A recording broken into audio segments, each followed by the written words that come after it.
के तपाईसँग ग्यासको सिलिन्डर किन्ने पैसा छ? सिलिन्डर पनि छ तर ग्यास छैन? आखिर ग्यास कहाँ गयो? पछिल्लो समय नेपालका धेरै ठाउँमा एलपी ग्यासको अभाव चर्किएको छ। उपभोक्ताहरू खाली सिलिन्डर बोकेर घण्टौं डिपोमा लाइन बस्न बाध्य छन्। तर रोचक कुरा के छ भने नेपाल आयल निगमले ग्यास आयात र आपूर्ति भइरहेको बताउँछ।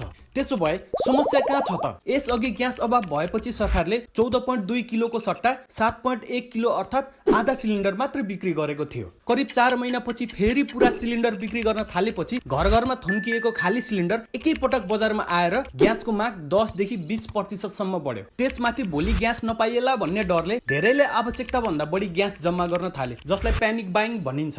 अर्कोतर्फ ग्यास ढुवानी गर्ने बुलेटको संख्या सीमित भएकाले आयात बढे पनि बजारमा तत्काल आपूर्ति सहज हुन नसकेको र सरकारको नीति, वितरण प्रणाली, उद्योगी विक्रेताको व्यवस्थापन र उपभोक्ताको त्रास, यी सबै कारणले अहिलेको समस्या थप जटिल बनेको देखिन्छ।